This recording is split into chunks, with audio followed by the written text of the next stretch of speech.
Hi, this is Roger. Thanks for dropping by on another miserable flipping rainy day. Just managed to catch a break in the rain to cut the noise down, but no light level still appalling. It makes filming difficult. Polite version. It's getting tedious now. We got floods, rivers overflowing. Our local river was on the news last night, but we're lucky here. Well, lucky in some ways. Christchurch, the old name for Christchurch is Twynham, which is town on two rivers. We've got the River Stour and the River Avon, both coming together in the town where I live, and then both running out into the harbour, into the same harbour and out to sea. So they merge together within the town, which makes for rather a lot of water. But we're lucky.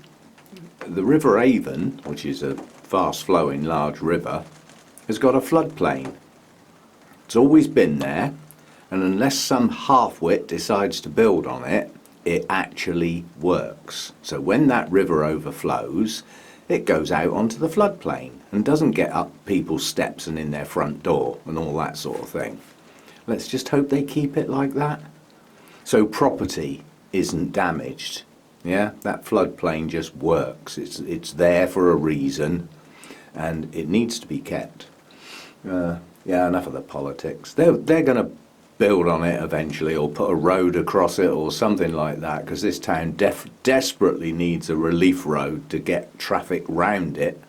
When you've got a town with two rivers and a railway line, the only way across such obstacles is bridges, and there's only so many. And they're all bottlenecks. There's just a large volume of traffic goes through this area, and it doesn't work. The traffic system's appalling. So they keep talking about a relief road. But I know, I've lived in this area most of my life, so I know the area well. There isn't anywhere to put a relief road except up that river valley. If they do that, be it on their own heads. And look out all the properties on the edge of the floodplain. It's easy to see, you know, if you've got a container with an amount of water in it, yeah, and you put an object in there, the water level goes up. It's not exactly rocket science, is it? Excuse me. Anyway, blooms. Little Oncidium sweet sugar. I was just looking this up this morning. Boy, has this had some fun. This cross is only about 30 years old, so it's not an ancient cross by any means. And it was originally an Oncidessa, a lower Iwanagara, crossed with Gomessa vericosa, which was once Oncidium vericosum, which I've got. So this has had some fun, and basically it's now known as Oncidessa sweet sugar. But I was waiting for the blooms to open to make sure I know what this plant is, because it's one of those with a tagless plant. It's got a lot of brothers and sisters. So that's that one out of the way. I now know what it is. I'm not leaving that spike on there for its full term. I just needed it to open to identify the plant so I can get a tag in it. And tucked away behind it, my little Nellie Isla's opening up. Now this is Nellie Isla Red Velvet. Let's see if we can get it a bit closer to the front. Might be a little bit better light. It's only just opening. It's not fully open yet. But yeah, it's all in the name, you know, Red Velvet. And it really is just that, a velvety deep red. The patterning is not very prominent on this particular variety. Most Nellie Islas have a patterned lip, sometimes quite pale with darker markings. They do vary a lot. There's an orange version as well, but this one I like a lot, mainly because of the depth of colour, and it really has got a velvety look to it. So that plant, I knew what it was because of the state it's in. It had some really bad slug damage on the oldest pseudo bulb. It took half a flipping bulb off. I mean, it was treated, there's no rot there now. But again, two weak plants there. I wanted this to bloom to see, here comes the rain again, to see these blooms, because I haven't seen them for so long. This plant's been a rescue for some time now. But I think we're underway now. We've got a reasonable sized pseudobulb. The previous pseudobulb tried to bloom twice and I stopped it, but I've let this one go. But again, I won't leave these blooms on there too long. I want to push both of these plants into vegetative growth, and they're unlikely to do that while they're in spike. So that was let bloom for identification purposes. I'm going to have to learn how to write tags again, because I haven't done any for so long. I have to have a mammoth session one day when I'm bored. And this one, because I haven't seen the blooms before. But both of these do not want to be put under stress by leaving those blooms on there too long. I need them to grow. I need them to produce another new pseudobulb and some more roots to go with the ones they've got. I mean, you know, the sweet sugar has produced some pretty good roots on this latest growth. So root-wise, this one's okay. This one's probably a bit lacking on the roots, if it'll come out. Oh no, not too bad. But either way, I don't want these plants put under too much stress, so we'll leave them for a while, perhaps over Christmas, so my daughter can see them, and then we'll take the spikes off early. So that's that.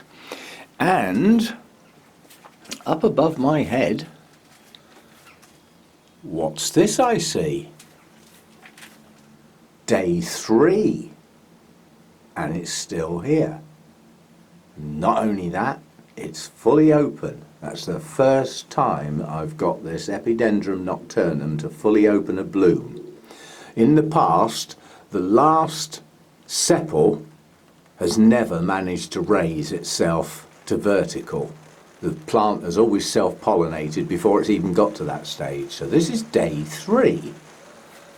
So if I remember tonight, I might come out and see if we have got fragrance. Yeah, at long last, I've managed to get one to hang in there more than 24 hours. So, it's not a reprieve, I don't think. I'm still not keeping the plant. It's still on the list to go. But at least I've managed to do that. I've been trying to get that to happen for years. I've had this plant a long time and it's never managed to fully open a bloom. So we'll class that as a major success. And at the moment, I do have some twinkles in pots, but we have a twinkle wall. We have Twinkle Red Fantasy. We have Tiny Twinkle. That's got some bud blast down in this section. But, no, it's got plenty to go. I'm not particularly worried. And then up here, this little piece of Twinkle Cinnamon is open. And the one next to it is starting to open. That's 2 pieces off the same plant. When I repotted it, it came in 2.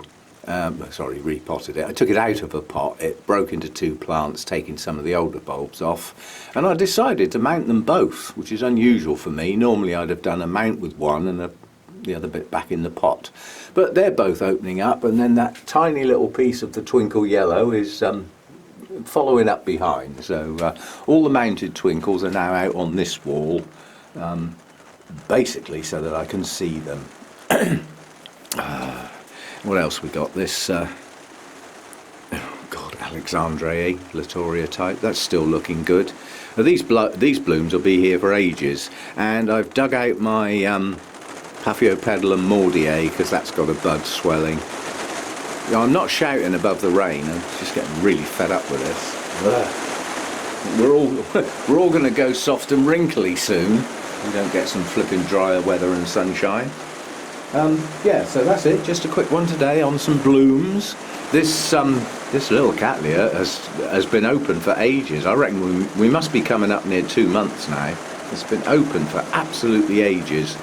I don't know how long these are going to last. Being a species, probably not a huge amount of time, but we'll have it while it's going. And again up there, that Cattleya Angel Heart has been open absolutely ages. Fragrance on that is stunning. I'm going to leave it at that because I'm having to raise my voice now to hear myself speak. Oh, I'm so fed up with this. I hardly see Fluffy Cat. He's frightened of this noise. He just runs away. and then because it's raining, wherever he goes to get out of the rain, he stays there. So I mean, he was here last night when I went to bed, and I haven't seen him since. It's just a flipping nuisance. Anyway, see you next time. Just a few blooms in amongst the dreary, miserable, dull weather. And it just seems to be going on and on and on. I suppose the only good thing is it is relatively mild at the moment. Oh, just had enough of this rain. You know, too much. We have periods where we haven't got any, and we moan about that. But at the moment, there's enough rain about in this country to be causing some serious hassles. Can you imagine your home being flooded at this time of year and having to get out and find somewhere temporary? And it's just not on. Too much rain. But it's not climate change, of course. Of course it's not.